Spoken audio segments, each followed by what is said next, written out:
Have you ever had a moment where life hit you so hard that you could barely breathe?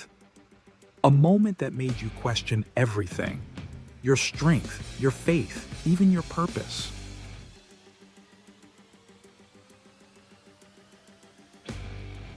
Maybe it was the day you lost someone you loved, the day your dream crumbled right before your eyes, or the quiet pain you carry every day, the one no one else sees.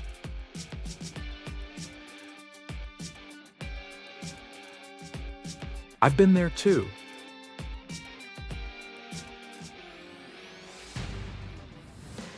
But here's the good news. Pain doesn't just visit to destroy you. It visits to rebuild you. Every wound hides a message. Every setback hides a seed of strength.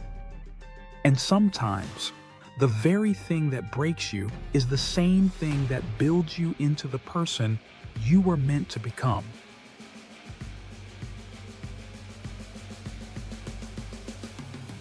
Today on Rise Within, we're not running from the pain, we're turning it to power.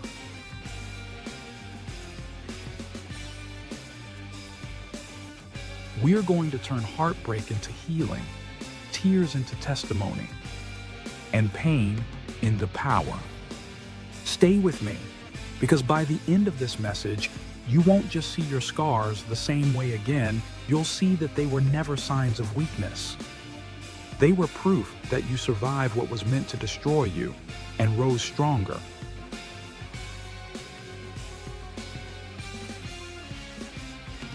Part 1. The purpose of pain.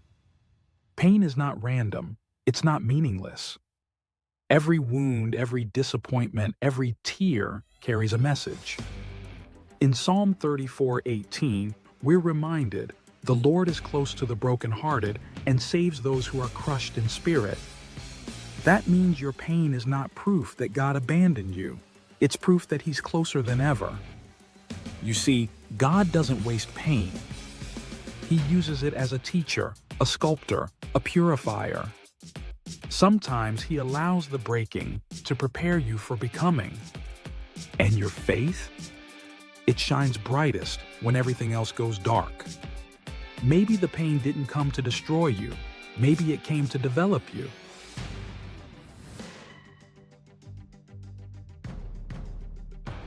Part 2.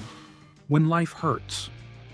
Listen, when pain comes, our first instinct is to ask why. But the real transformation begins when we start asking, what now?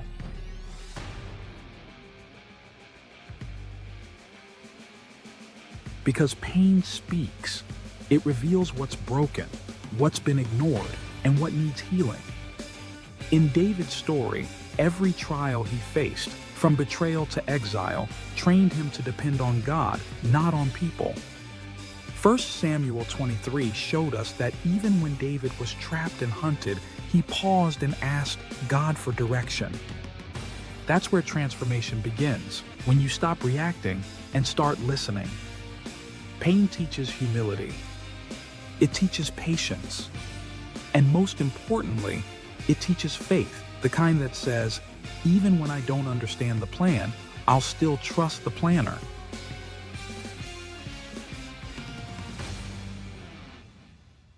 Part 3. From brokenness to breakthrough. Every time God allows pain, He also provides purpose. Look at Joseph, betrayed by his brothers, thrown into a pit, forgotten in a prison, but later he stood in a palace.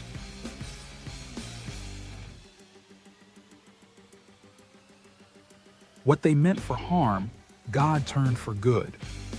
And maybe, just maybe, the same is happening for you.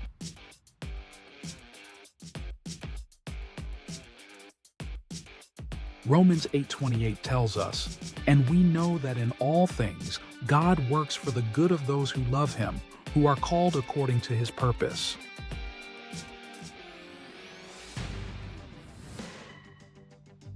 All things, not just the good days. The heartbreaks, the failures, the sleepless nights, all things. Pain often introduces you to your purpose. Some of your greatest growth came from your hardest seasons. You became wiser because you were wounded. You became stronger because you were stretched. That's how power is born, not in comfort, but in challenge. Part 4. Healing is power. Let's be honest, healing doesn't happen overnight.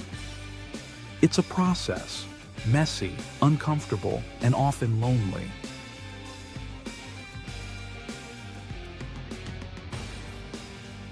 But it's also sacred. Healing means you're learning to see your scars not as signs of shame, but as symbols of survival.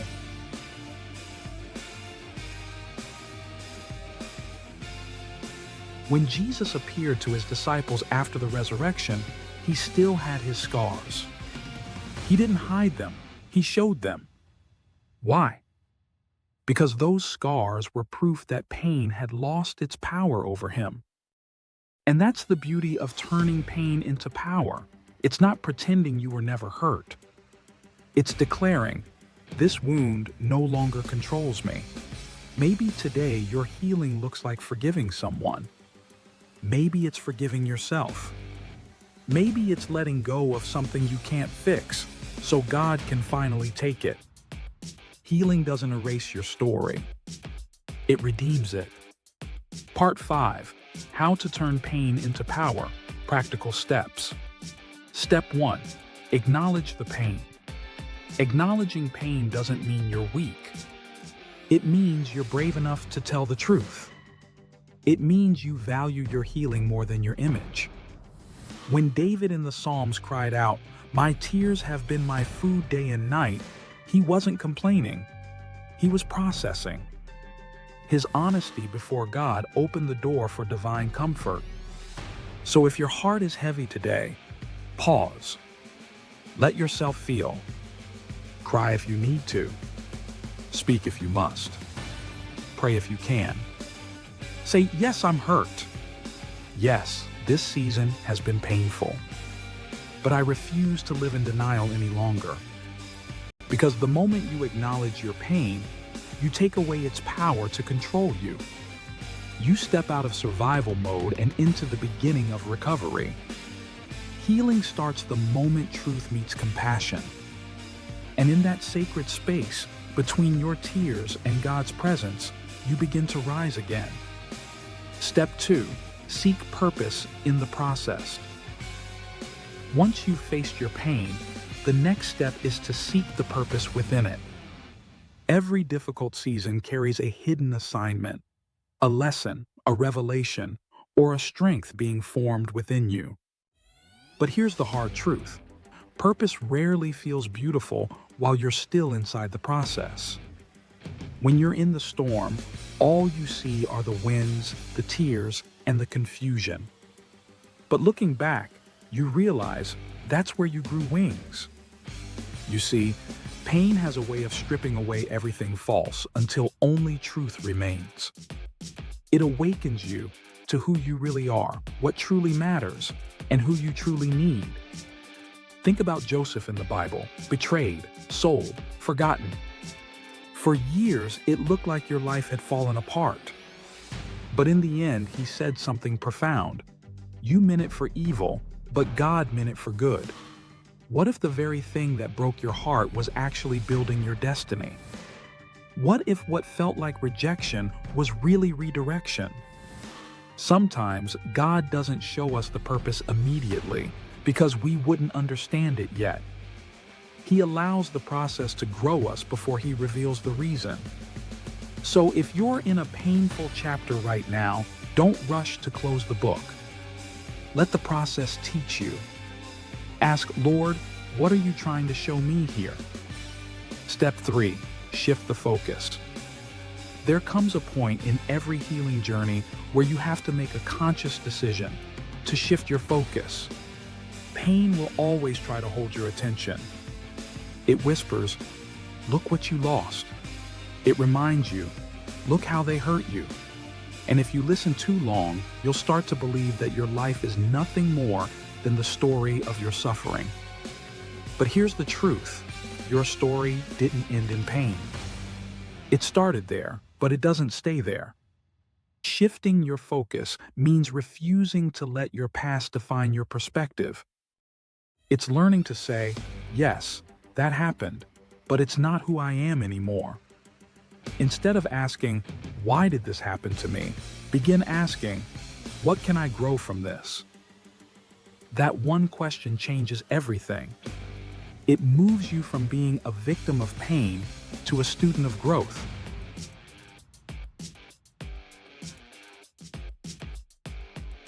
Step 4. Choose forgiveness. Why? Every time you replay the hurt, you relive the pain. And slowly, your heart becomes a prisoner to something that already ended. Forgiveness doesn't mean forgetting. It means remembering without reliving. It means letting go of the hope that the past could have been any different and choosing peace instead.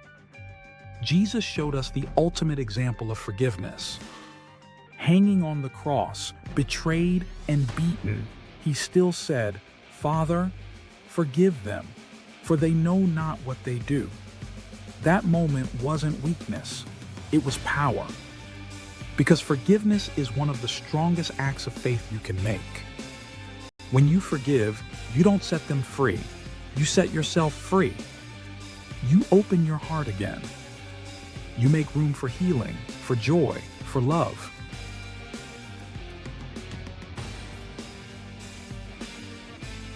Step 5. Use it to help others. When you've walked through the fire and come out refined, when you've cried until your soul found peace again, that's when you realize your story was never just about you. Every pain you've survived carries a message, and someone out there needs to hear it. See, healing is never meant to end with you. God comforts us so that we can comfort others. He brings you through the valley, not just so you can say, "I made it out," but so you can reach back and whisper to someone still inside it, "You will too." When you use your pain to help others, you give your suffering meaning. What once felt like ashes becomes a source of beauty and light.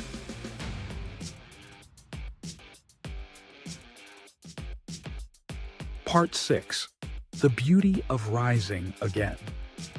The enemy thought the pain would stop you, but instead, it became the reason you rose higher.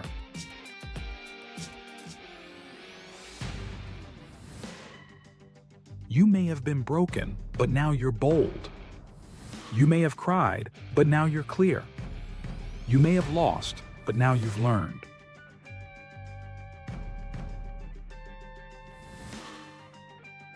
That's what happens when God steps into your story.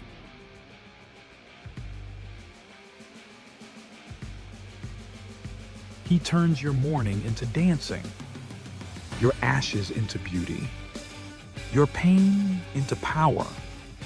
If there's one thing I want you to take away from today, it's this: your pain was never wasted.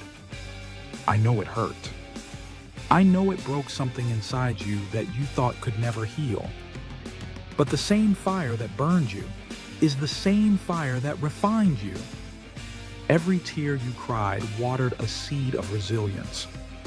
Every night you spent wondering why me was a whisper from heaven saying, "Because I'm building something stronger in you."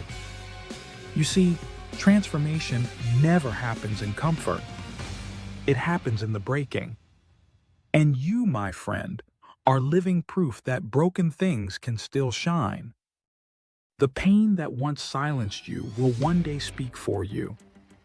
You'll walk into rooms carrying light because you know what it's like to walk through darkness.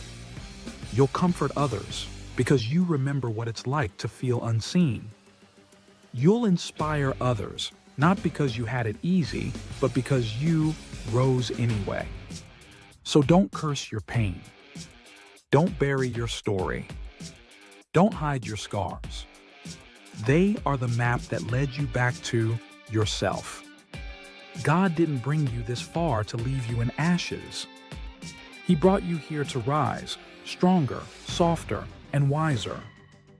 Today, I want you to say this with me. My pain has purpose. My story has power.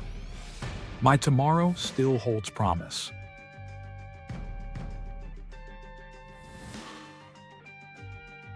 Because you're not just surviving anymore, you're rising within. So lift your head. Breathe again. Smile again. Love again.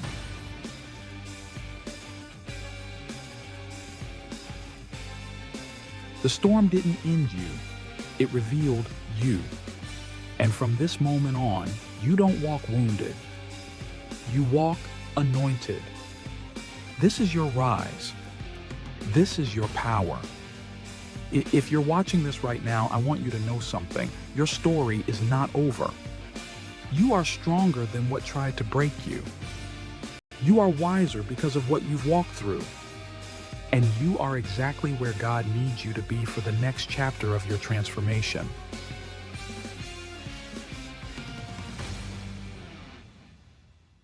Remember this, the pain was the process. The process birthed power. Don't rush your healing. Don't curse your journey. God's been working all along, even in the silence, even in the shadows. So rise again. Rise with peace. Rise with purpose. Rise with power.